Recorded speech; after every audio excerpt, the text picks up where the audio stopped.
하나님의 말씀은 로마서 12장 19절부터 21절까지 있는 말씀입니다. 신약성경 257페이지 로마서 12장 19절부터 21절까지 봉독하겠습니다. 내 사랑하는 자들아, 너희가 친히 원수를 갚지 말고 진노하심에 맡기라 기록되었을 때 원수 갚는 것이 내게 있으니 내게 갚으리라고 주께서 말씀하시느니라. 내 원수가 줄이거든 먹이고 목마르거든 마시우라. 그러함으로 내가 숯불을 그 머리에 쌓아 놓으리라. 악에게 지지 말고 선으로 악을 이기라. 이 로마서 12장을 결론 지으면서 우리의 마음속에 이런 결론을 하나 분명하게 만들어야 됩니다. 결국 신앙생활이란 무엇이냐 하는 것입니다. 신앙생활이라는 것은 하나님께서 우리에게 명하신 삶을 사는 것입니다. 근데 그때에 하나님이 이렇게 저렇게 살아라 하는 것 중에 가장 크게 그 몫을 차지하는 것이 무엇을 어떻게 하라고 했느냐 하는 싸움입니다. 성경은 우리에게 희생할 것을 요구하고 있고 지고 인내할 것을 요구하고 있습니다.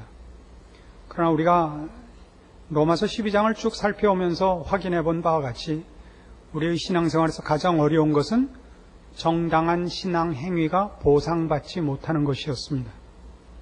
그리고 하나님 앞에 마땅히 심판받아야 될 악당들이 그 심판을 받지 않는 것이었습니다. 그래서 우리는 신앙생활이 실천 이전에 무엇을 믿느냐, 어떻게 살 것이냐 하는 내용과 원리적인 차원에서 분명한 이해가 있어야 된다는 것을 확인했습니다. 그래서 결국 신앙생활, 믿음 생활에 있어서 그 믿음은 우리가 져야 할 짐을 하나님께 떠넘기는 것은 아닙니다. 우리의 신앙에서 제일 많이 실패가 일어나는 대목은 여길 거라고 생각하는 것입니다. 우리는 믿음이라는 이름으로 우리가 져야 하는 책임을 하나님께 떠넘기려고 하는 것입니다.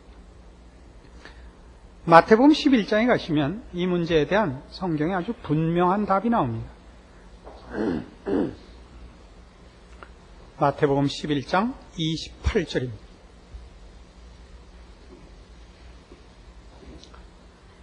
수고하고 무거운 짐진 자들아 다 내게로 오라. 내가 너희를 쉬게 하리라. 나는 마음이 온유하고 겸손하니 나의 멍에를 메고 내게 배우라. 그러면 너희 마음이 쉼을 얻으리니 이는 내 멍에는 쉽고 내 짐은 가벼움이라 하시니라. 수고하고 무거운 짐진 자들아 다 내게로 오라. 내가 너희를 쉬게 하리라. 여러분 아마 대부분 암송하시는 유명한 구절 중에 하나일 것입니다. 그러나 그 뒤를 보시면 이 수고하고 무거운 짐진 자들을 쉬게 하는 방법은 그 짐을 하나님께서 대신 져주는 것으로는 해답이 나와 있지 않습니다. 찬송가 가사에도 그런 것이 있습니다. 네 짐을 주께 갖다 맡기라. 그것은 그렇게 간단한 내용이 아닙니다. 주께 짐을 맡기는 방법은 내 짐을 벗어서 주께서 대신 져주는 식으로 짐을 넘겨주는 것으로서의 그런 쉼은 아닙니다. 여기 마태복음 11장 28절 이하의 말씀을 보시면 나는 마음이 온유하고 겸손하니 나의 멍에를 메고 내게 배우라 이렇게 나옵니다. 짐 지는 법을 가르쳐주는 것으로 되어 있지 짐을 대신 져주는 것으로는 되어 있지 않고 쉼도 너희 마음이 쉼을 얻으리라지 물리적인 차원에서의 휴식은 없습니다. 주께서 우리에게 짐 지는 법을 가르치겠다 하신 것은 의미심장합니다. 왜냐하면 30절에 있는 바와 같이 내 멍에는 쉽고 내 짐은 가볍다라는 말씀 때문에 더욱 그렇습니다. 주님의 짐은 십자가입니다. 십자가는 쉽지 않았습니다. 우리는 주님께서 잡히시던 밤에 겟세마네 동산에서 아버지 앞에 이렇게 3번이나 간구한 것을 합니다. 아버지여 할만하시거든 이 잔을 내게서 비켜주시옵소서. 그 기도하실 때 흐르는 땀이 마치 땅에 떨어지는 피와 같았다라고 묘사되어 있습니다. 주께서는 십자가상에서 나의 하나님 어찌하여 나를 버리시나이까라고 울부짖으셨습니다. 이 짐은 그렇게 어렵습니다. 그러나 주님은 이 짐을 쉽고 가볍다고 합니다. 왜요? 29절에 다시 가셔서 나는 마음이 온유하고 겸손하기 때문인 것입니다. 다시 말해서 주님이 말하는 이 짐의 가벼움과 쉬움은 물리적인 무게에 있지 않고 마음에 있는 것입니다. 어떤 마음? 주님은 이 짐이 억울하시지 않은 겁니다. 우리 신앙생활에서 신앙생활을 넘어지게 하는, 실패케 하는 가장 큰 이유가 뭡니까? 우리가 로마서 12장을 계속 해오면서 확인해 본 바와 같이 정당한 보상이 없다는 것이었습니다. 원수에게 심판이 임하지 않습니다. 그래서 우리가 친히 칼을 뽑고 싶은 마음이 듭니다. 그러지 말라는 것이죠. 원수가 줄이거든 먹이고 목마르거든 마시우라는 것입니다. 우리는 이건 할 마음이 없습니다. 왜요? 그건 불합리하고 억울하기 때문입니다. 그러나 성경이 우리에게 가르치는 건 그겁니다. 그건 억울한 문제가 아니라는 것입니다. 만일 주께서 이 짐 지는 것을 억울하게 생각하셨다면, 그래서 안 지셨다면 우리라는 열매는 없습니다. 주님이 골고다를 올라가실 때 뒤따르는 여인들이 웁니다. 주님이 뭐라고 하셨죠? 여인들아, 나를 위하여 울지 말고 너희와 너희 자손을 위하여 울라. 기억나십니까? 십자가 사건을 생각할 때마다 그 참 마음에 나도 이렇게 살아야지 하는 마음으로 이렇게 뒤쫓아가다가 어느 부분에서 늘 꿈이 깨지느냐 하면요, 제 경우에는 그 밑에서 이렇게 조롱을 합니다. 남은 살렸던 자가 왜 자기는 살리지 못하는가? 네가 하나님의 아들이거든 내려와 보라. 전 늘 거기서 걸려요. 그럼 저 같으면 한번 내려와 볼 것 같아요. 탁 내려오면 될 거 아니에요. 그냥 귓방맹이를 하는데 올려붙이고 다시 올라가시면 되잖아요. 그렇게 안 하시고 뭐라 그랬죠? 아버지여 저들을 사하소서. 저들이 자기가 하는 일을 알지 못하나이다.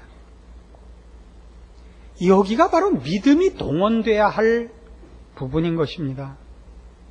우리의 믿음은 난관을 제거하는 것에만 동원이 되려고 합니다. 그렇지 않습니다. 신앙생활이라는 것은 어려운 것입니다. 왜요? 죄인을 찾아가는 것이요. 악당들을 회개시키러 가는 것입니다. 악당들을 회개시켜 놓고 환영식해 놓고 들어가질 않습니다. 우리가 아직 죄인 되었을 때 주께서 우리를 찾아오시는 겁니다. 아무도 주님을 요청하지 않았고 환영하지 않았습니다. 여러분은 복음서에서 거라사 지방에서 군대 귀신 들린 자를 고쳐줬을 때 그 지방 사람들이 예수님을 내쫓은 것을 보십니다. 우리는 그를 감당하지 못합니다. 필요성은 더더욱 모릅니다. 그러나 주께서 그렇게 오셨기 때문에 우리는 오늘 구원함을 받았고 하나님의 그 넘치는 은총과 긍휼 덕분에 영원한 소망을 가진 자 된 것입니다. 그렇게 우리는 부름을 받고 있습니다. 그러므로 우리는 우리 짐 지는 법을 배워야 됩니다. 내가 이 짐을 짐으로써 하나님께서 은혜와 긍휼과 자비와 구원으로 찾아가시는 모든 영혼들이 구원 얻을 기회가 생긴다는 걸 알아야 됩니다. 그리고 그 일을 위하여 우리는 기꺼이 죽음을 맞이해야 됩니다. 주께서 죽어야 한다는 말씀을 하시자 베드로가 가로막고 섰죠. 뭐라고 구중을 들었습니까? 사단아 내 뒤로 물러가라. 너는 나를 넘어지게 하는 자로다. 네가 하나님의 일은 생각지 아니하고 도리어 사람의 일만 생각하는 도다. 이걸 기억해야 됩니다. 우리는 그게 억울합니다. 우리의 정당함, 우리의 헌신, 우리의 신앙적인 모든 희생들이 왜 정당한 보상을 받지 못하느냐? 이것 때문에 우리는 정당한 신자의 생활을 포기하곤 합니다. 그건 그래서는 안 됩니다. 주께서 죄인들을 찾아오시듯 하나님은 창조 질서 속에서 재창조의 역사를 하십니다. 아담과 하와의 타락을 그들을 죽이고 새로운 인류의 시절을 만들면 간단하죠. 그러나 하나님은 어쨌든 그렇게 안 하십니다. 한 번 시작하신 일, 한 번 작정하신 모든 질서, 법칙을 그대로 쓰십니다. 타락한 인간을 회복시키는 작업을 하고 계시지 그걸 없애고 다시 만드시지 않습니다. 왜요? 하나님은 영원하시며 신실하시며 불변하시기 때문입니다. 그래서 우리는 우리의 사역이 우리를 누군지 모르며 아니 우리가 저들을 위하여 희생하는데도 불구하고 우리를 반대하는 자들 앞에 설 수밖에 없다는 것을 충분히 이해해야 됩니다. 그 속에서 우리의 일을 할 줄 알아야 됩니다. 빌립보서 4장에 가보십시다. 신약성경 322페이지 빌립보서 4장 10절입니다. 내가 주 안에서 크게 기뻐하면 너희가 나를 생각하던 것이 이제 다시 싹이 남이니 너희가 또한 이를 위하여 생각은 하였으나 기회가 없었느니라.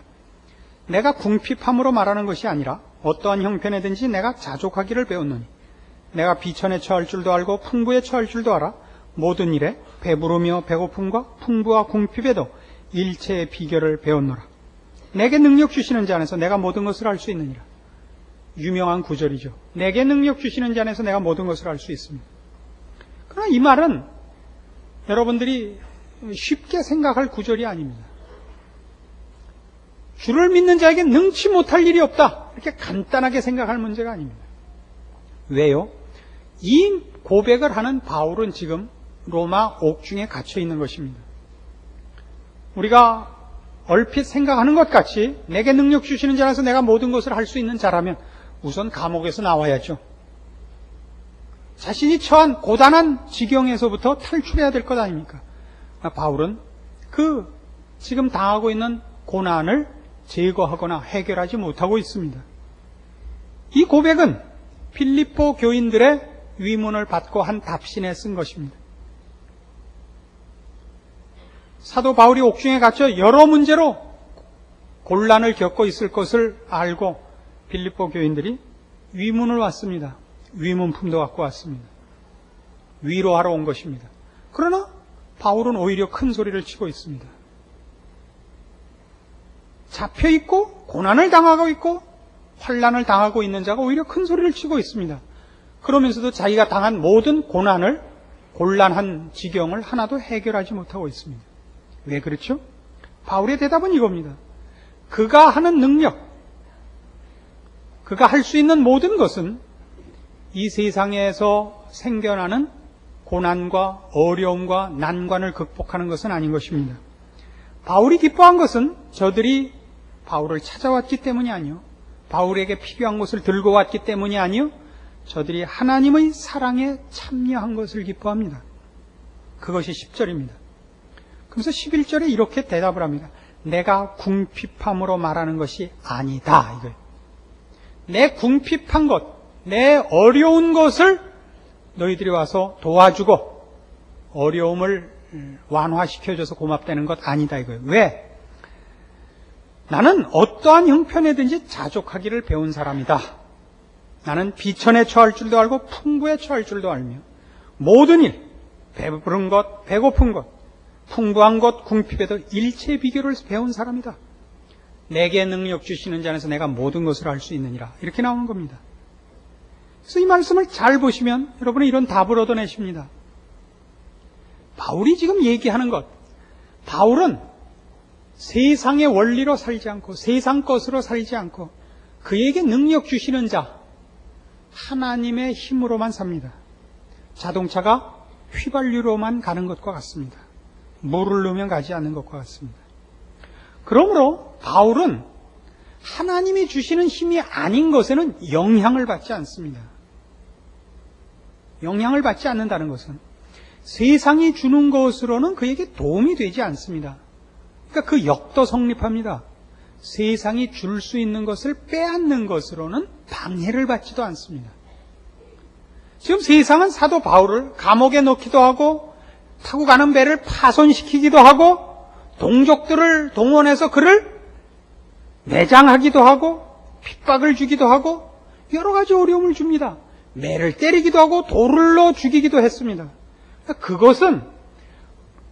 그것이 아닌 것, 돈을 주고 건강을 주고 위로하고 편들어 주는 것이 그에게 힘이 될 수 없듯이 세상이 그를 못 살게 군 것은 그를 또한 방해할 수가 없습니다.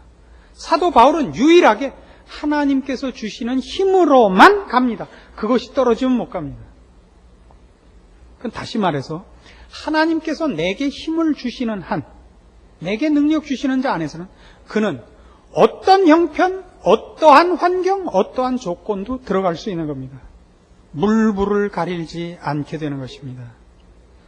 그러니까 바울이 얘기하는 내게 능력 주시는 자 안에서 내가 모든 것을 할 수 있다는 것은 우리에게 닥친 난관을 한꺼번에 해치워버리는 것, 해결하고 평탄한 길, 형통한 인생을 만드는 것을 얘기하지 않습니다. 그는 어떠한 고난이라도, 어떠한 난관이라도 하나님이 가라하고 하나님이 힘 주시면 무슨 일이라도 감수하고 당할 수 있다는 얘기가 됩니다. 바로 여기서 우리가 넘어지는 거죠. 우리 신앙의 실패는 어디나 여기입니다. 열심히 신앙생활 해봤자, 헌신해봤자, 정직해봤자 돌아오는 게 없더라 이거예요. 이건 신앙이 아닙니다. 여러분의 힘은 결국 세상의 박수인 것입니다. 세상적인 보상인 것입니다. 이건 신앙이 아닙니다.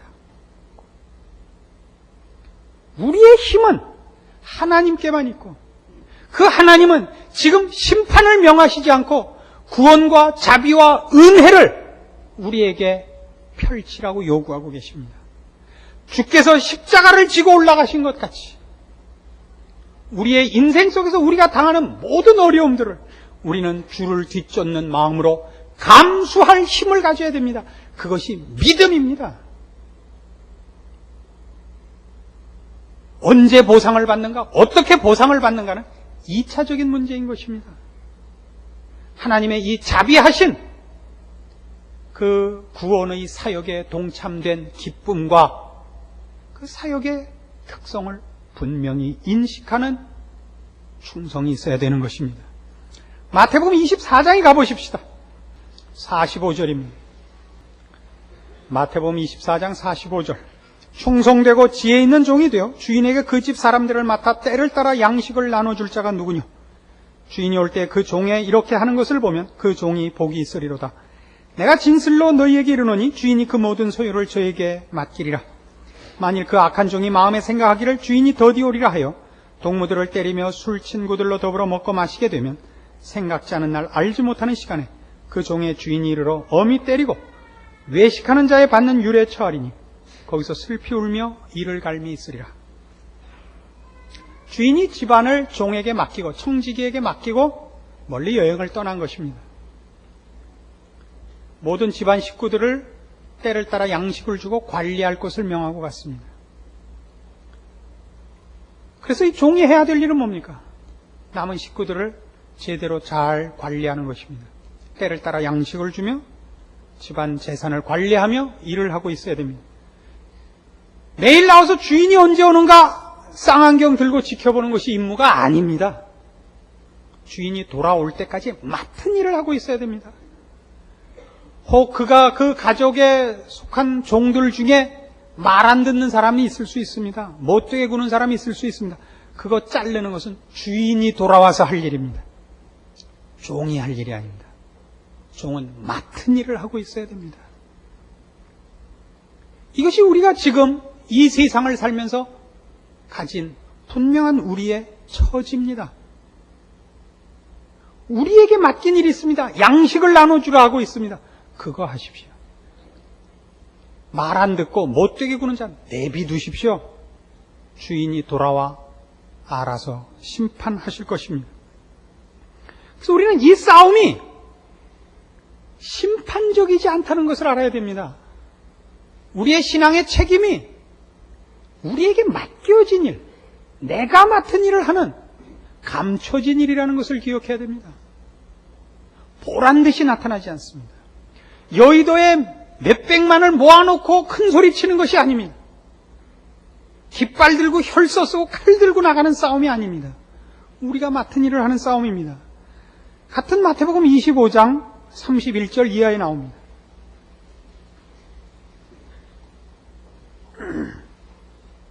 인자가 자기 영광으로 모든 천사와 함께 올 때 자기 영광의 보좌에 앉으리니 모든 민족을 그 앞에 모으고 각각 분별하기를 목자가 양과 염소를 분별하는 것 같이 하여 양은 그 오른편에 염소는 왼편에 두리라.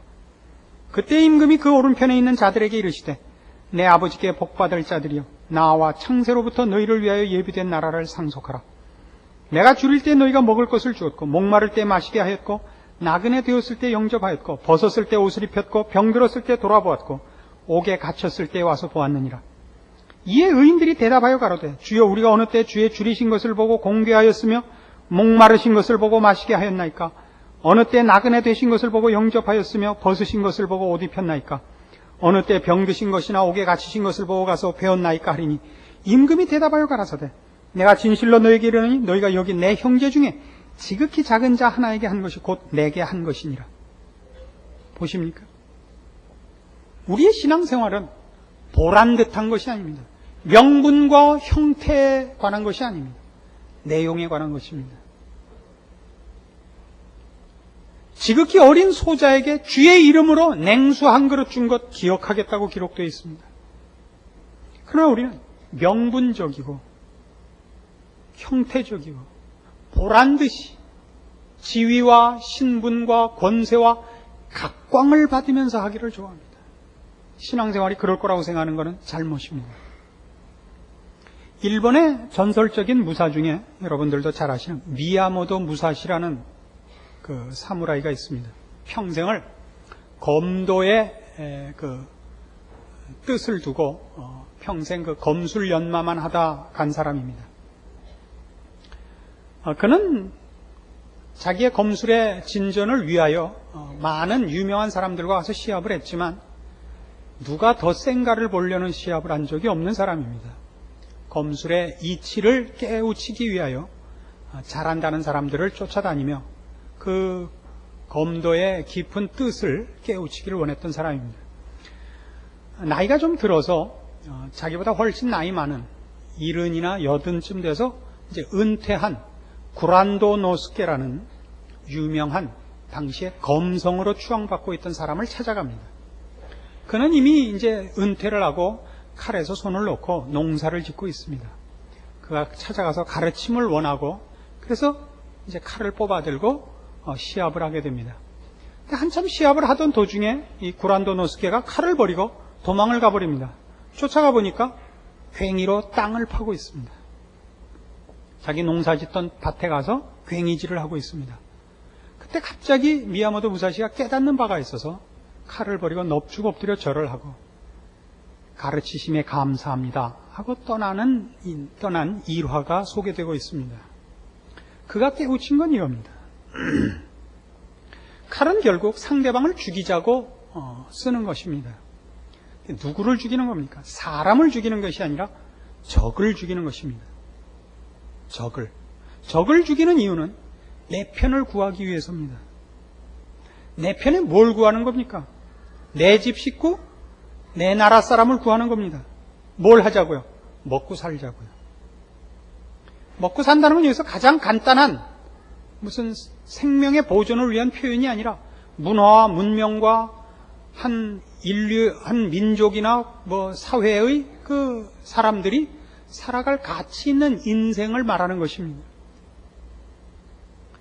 칼을 들어 적군을 쳐야 하는 것은 농사 짓는 사람, 그걸 먹고 사는 사람들을 위한 것입니다. 그러니까 그가 칼을 들고 적을 치는 것과 괭이질을 하는 것 사이에는 아무런 차이가 없는 것입니다. 그러나 우리는 이런 못난 사람들을 종종 만납니다. 젊을 때 군대를 가서 그래요. 한 번은 그 배군대에 등산을 갈 일이 있어서 가는데 그때 무슨 뭐 왕거미 작전인가 뭐 그런 비상이 됐어요. 그러니까 우리 일반 시민들은 다 모르고 군인들에게만 떨어진 군사훈련입니다.